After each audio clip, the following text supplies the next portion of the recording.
let me give a little bit of background to this. This is a technical paper from 2012 by a grad student at the University of Toronto named Alex Kravinsky, and it's about a thing called computer vision. And it really got my attention because when I graduated from college a long time ago, I really wanted to make robots. But at the time, computer vision just did not work. It was slow, it didn't do much, it had a hard time recognizing a square from a circle. Cameras were expensive, everything was nearly impossible. And I kind of forgot about it, and I went off and did other things. And then, when I was at a conference in San Jose a couple years back, I saw this presentation, and it just really got my attention. Let's see if I can go over here and waste it don't block as much. So, the thing about the internet is a whole lot of it is pictures. There's pictures all over the place, there's video. More than 90% of it is pictures. Every second of every day, 5 new hours of video go up to YouTube. There's many, hundreds of millions of pictures that go on Facebook every day, basically 3,500 per second. Another 1,000 per second go to Instagram, and a whole lot more to other services all over the place.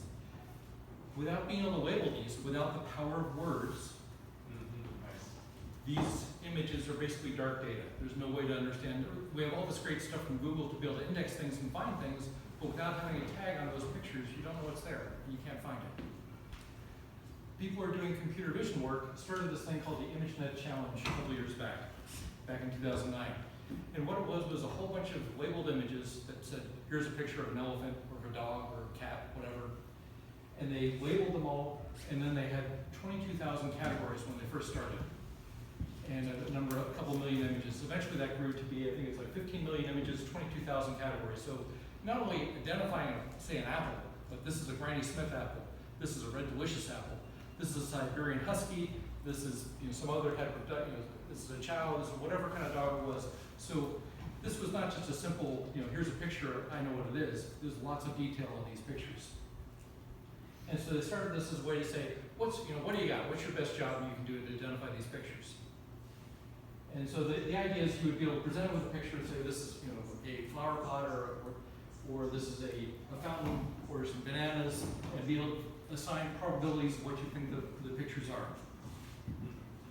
So over the years, when they first started out, the numbers were way up here. They were not doing so hot. They were basically wrong 30% or more of the time. And then an amazing thing happened. This thing they call deep learning, and I'll get into that in a minute. This guy, Alex Kravinsky, came up with a new way of doing this. And this is not a new thing. People have been using these things called neural nets for quite a while for simpler types of things like recognizing handwriting on checks, zip codes on mail, things like that. But they'd never been used for complex images or with lots of things going on. And suddenly he had this huge jump where he was able to recognize more and more what was in the image, and the error rate of what was being recognized was better than ever. And then after that, year after year, it got better and better and better. And I'll go over just how much better it got in just a minute. But to the point where it could recognize things as well as any human, and sometimes quite a bit better. And this part is a little bit on the heavier side. Sorry about that. So this is the thing called a convolutional neural net. And what that means in kind of simpler terms is it takes a group of pixels, which are just a bunch of numbers on the screen about how bright the image is, multiplies them by some other numbers called weights, and then comes up with an answer. And that goes into another layer, and then happens to another layer, and so on. And believe it or not, though this is not how your brain works, the arrangement of the layers from one neuron to the next is a lot like your visual cortex. And when I say that, I'm kind of playing fast and loose with some terms. It's not exactly like your visual cortex. What happens is you have your eye here, there's the optic nerve goes back in your visual cortex in the back of your head, and that's what gets you to identify things. So in just a fraction of a second, you can look at something and say, that's Derek Glenn Larson, that's Bob Dahl, and so on. And just instantly you know who that is, or you know what something is. And by measuring what the brain does, they were able to say, yeah, this works in a similar way. And why is this important? Because before this, computers and things couldn't tell what the hell was on the screen. All it was just a series of dots. But going through these different layers, they were able to come through, and at the very end of this whole pipeline, it came out with one of, say, 20,000 different possibilities. Not just a cat, but a Siamese cat. Not just a dog, but a Siberian Husky. That type of thing. So you come up with these things to classify, and what would happen as it was doing as its work, you would give it an image, and then it would go all the way through this thing to the far end here, at this part, and you'd say, you know, you're telling me what you think the image is, but I'm going to tell you that thing is a cat. And it would take the difference between what you thought you had, what this thing classifier thought it had, and what it actually was, and would propagate those differences. They call it the error, all the way back through all the layers. And this took a lot of compute power, and this didn't really exist years in the past, but does now. And to run one of these classifiers on the millions of images might take a week or two. Sometimes it would take a lot longer. If you went back to when I was in college, it would have taken hundreds of years, maybe a lot more. So it just wasn't a possibility then. But a couple things have happened. Well, anyway, here's how this convolution thing works. You have all these numbers coming in, you multiply it by a bunch of numbers, and then you get a bunch of outputs on the other side. Now, that seems a little bit like magic. It's like, how could that possibly do anything? That's not the way my nerves work. I know a little bit about biology or something. I don't know who's in the crowd here. But it doesn't seem like what you're used to seeing inside your brain. So with that, I'll open things up for questions and say, how does this possibly work? Anybody want to ask a question or keep going? Sure. How does it work? So what happens, you present an image, it goes all the way through, and then from the other side, you figure out the error, you say this is what the answer is supposed to be, and you propagate that back. But you don't do it in a really forceful way, because there's no way you can do that without having kind of an oscillation problem. So you just nudge it a little bit, and that nudging is called an epoch, and that means you train on a whole set of data, and then you go back and do it again and again and again. Now it's a little different for you and I. We basically, from the time we're born, we look at things, and we see them, and then we start associating, you know, that's mom, that's dad, that's somebody else, that's some food, and you start to learn over time. In this case, we're trying to compress it down into just a week or two, maybe a day. So when they took these big lists of millions of images, what they do is set aside 90% of them and run through and do the training, and look at the results, compute the error, and then adjust the weights, all those numbers in the middle. And there were hundreds of millions of numbers in the middle that have to be adjusted each time it does this. So it would do that and propagate it back, and then go and do it again and keep doing it until the error got to be lower and lower and lower.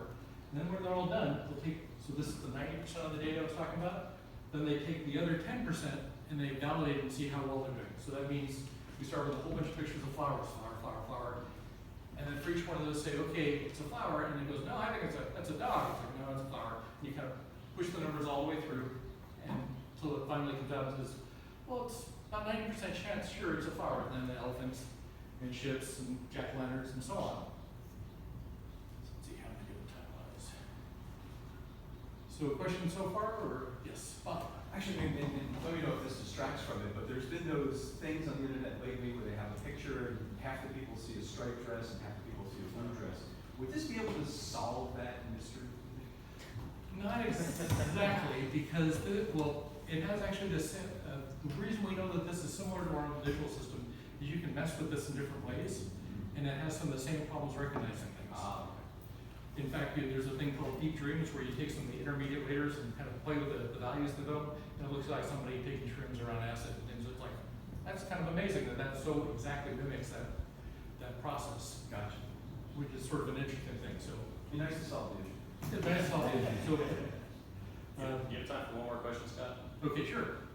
If this actually works, how come, like on that reCAPTCHA when it says, "Are you sure you're not a robot?" and it says, "Click all the pictures with the traffic light." If that exists, or if this exists, how come that is used to verify if you're not a robot? It actually doesn't. It works less and less, and I have something that comes out at the very end of the station. I'll come back to that. Thank you. Yep. I was asked the same thing. I've heard that reCAPTCHA is us helping program the computer itself by having humans click which it is, and then Actually, you're helping it train it and labeling images for it. Yeah. Because it's averaging what hundreds of people are doing, and that's labeling those images so they can use the systems like this. Yeah. It's really not a security thing. Also, if it was a security thing, it wouldn't be valid anymore. Yeah. So that's what you have going through. Let me see my, what's the time code? So once you do this, then you go back and you bring up each image and you say, well, I think it's mostly a container ship. It might be a lifeboat. Well, I don't think it's anything else. Or this thing, what is it? It's a convertible, it's got a grill, it might be a pickup, and so on. It has percentage chances of what it thinks those images are. So as it's going, it'll come up with that. And so why did this happen now? Why not 20 years ago? A couple things came together. So right now, computers, compared to when I was coming out of college, are about somewhere between 10 to 100 million times faster than they used to be. That's a lot. On top of that, there's a certain type of computers that people call GPUs or graphic processing units. And mostly you think about this as, I got an Xbox or I got a PlayStation. This is the thing inside that actually goes 100 times faster than those standard computers for that particular kind of processing. And those have accelerated this process even more. And those are available now on the internet for you to use. So the combination of faster computers, better algorithms, better ways to compute all the layers of the net. And then we have everybody and his brother with a camera. And they take pictures, and sometimes they label them. And so with all those labeled pictures out there, that creates all this data that people can use to train these algorithms. So this is not what I've done my whole life. I've been writing software since I was like 12. But this is different. This is you set up a system and then you just feed it pictures, and you train that thing. You don't actually write code in the beginning, but you train it to recognize different things. And this is kind of changing the world as we know it, because it means you can build things that were just unthinkable a few years ago. So I was talking before about the amount of error that happens. Like when they first came out with AlexNet, it was like 16% error got flipped. And then year after year, people improved upon that. So by 2015, it got to 3.5% of error. And you look at the variance, it's, well, a human, it's like, well, human, 5% error. Like, what do you mean a human would get this wrong 5% of the time? You're thinking some guy off the street is, right, Derek said, no, can you tell me what this picture is? That was not what it was.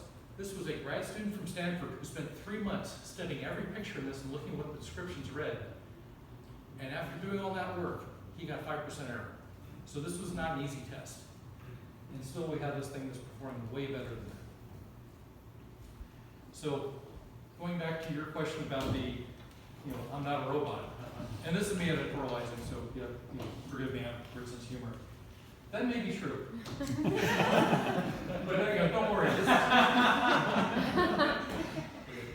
nice that we have something like that. So the thing is, this is kind of changing the way things are, and it's really changing the way computers worked in the past. And I just think it's something you should be aware of. Anyway, thank you.